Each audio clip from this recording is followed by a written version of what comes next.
छोटा सा अभ्यास, कोई कितनी देर सांस रोक सकता है वो देखिए। मैं गिन रहा हूं और आप बताइएगा, जिसकी सांस वापस शुरू हो जाए रुकने से मुझे बताइएगा वो हो गया। मैं गिन रहा हूं, ठीक है? तो सांस मैं 3 करूंगा तब रोकेंगे। 1 2 3, सबकी सांस रुक जाए। और कब आप लेना शुरू कर रहे हो मुझे बताइएगा। 1 2 3 4 5 6 7 8 9 10 11 12 13 14 15 16 17 18 19 20 21 22 23 24 25 26 27 28। कौन कौन ले रहा है? 30 31 32 33 34 35 36 37 38 39 40 41 42 43 मुझे लग रहा है सबकी शुरू हो गई है। आपको लगता है ना वायु निःशुल्क होती है?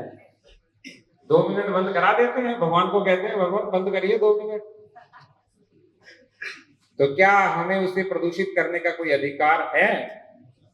जहां हम पैदल चलते थे वहां बाइक लेके जाते, जहां हम साइकिल से जा सकते थे वहां कार से जाने लग गए, और जहां हम गाड़ी से जा सकते हैं या बस से जा सकते हैं या ट्रेन से जा सकते हैं वहां अपनी व्यक्तिगत कार लेकर के जाते हैं या हवाई जहाज से जाने लग गए।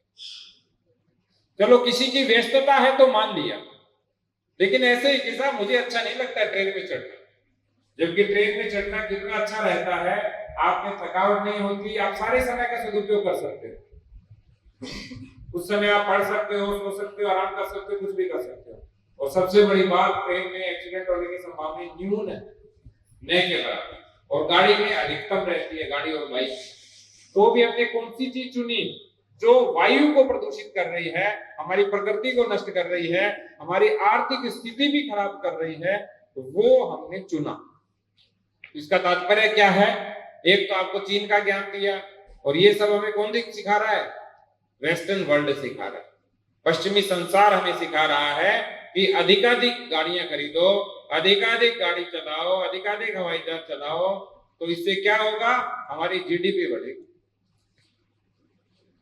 हमें जीडीपी बढ़ानी है ना, लेकिन भारत की जीडीपी, जैसे भूटान अपनी प्रसन्नता का, खुशी का सूचकांक के आधार पे अपना पैमाना तय करता है, तो भारत की जीडीपी भारत के मानकों से तय होनी चाहिए, भारत की संस्कृति से तय होनी चाहिए, भारत की परंपराओं से तय होनी चाहिए।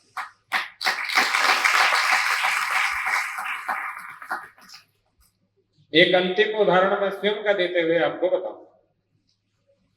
बताइए 4:30-5 बजे कौन उठता है यहाँ पे?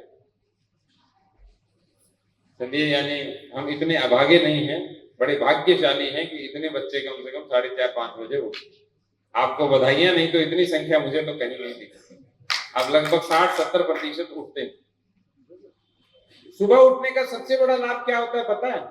हम प्रकृति के साथ ही जाग जाते हैं। जब चिड़िया जागती है तब जाग जाते हैं, और जब चिड़िया सोती है तब सो जाते हैं। एक तो विद्युत की बचत होती है, दूसरा हमारा स्वास्थ्य रक्षण भी होता है।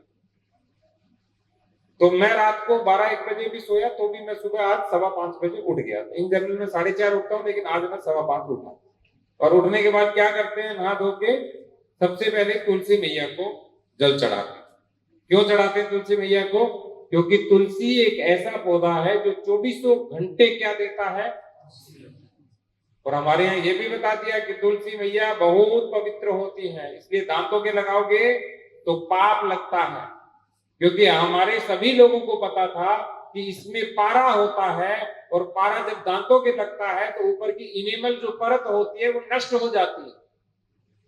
आप सोच के देखिए, जो लोग हमें आज ज्ञान पिलाने आए हैं उनसे 10,000 वर्ष पहले हमने बता दिया था कि तुलसी माता है और इसके दांतों को स्पर्श नहीं करना।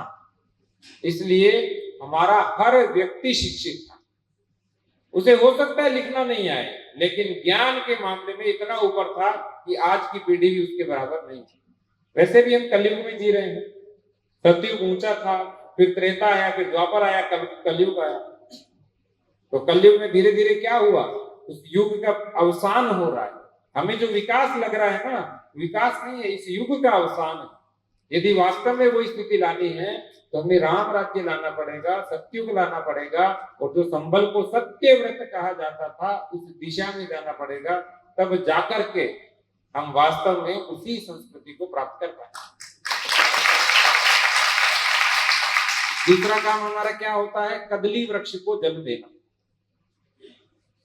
केले के पेड़ को जल देना। कहते हैं इसमें लक्ष्मी नारायण भगवान का वास माना जाता है।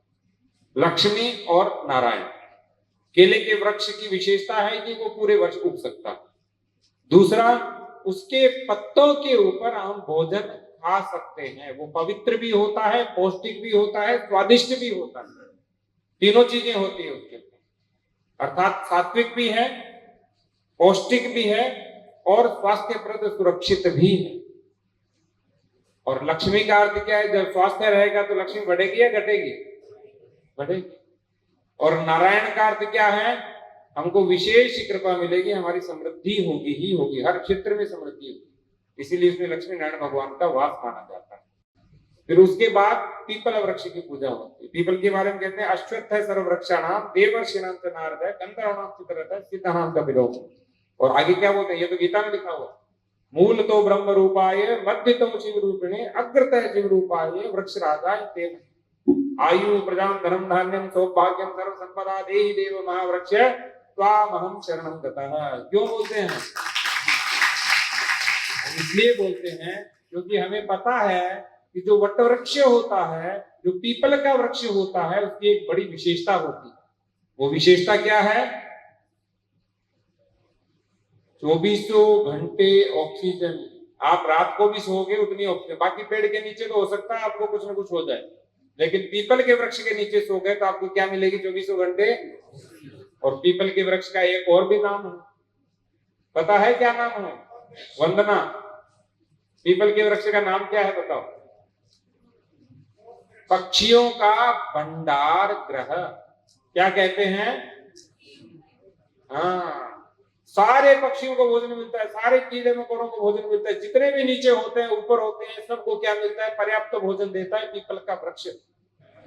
15-20 फीट में जल मिलेगा, जहां पर जल क्या हो जाता है? समाप्त हो जाता है। इसलिए हमें क्या करना चाहिए? पीपल वृक्ष को जल चढ़ाना चाहिए। इसके अलावा हमारे यहाँ बेल को चढ़ाया जाता है, भगवान शिव का प्रतीक माना जाता है। और मैं तो खिजड़ी को भी, जिसको शमी का वृक्ष कहते हैं, उनको भी नित्य जलार्पण करता ही करता। और फिर सूर्य भगवान को जल चढ़ाया जाता है, क्योंकि सूर्य भगवान ही पूरे विश्व को जल देते हैं।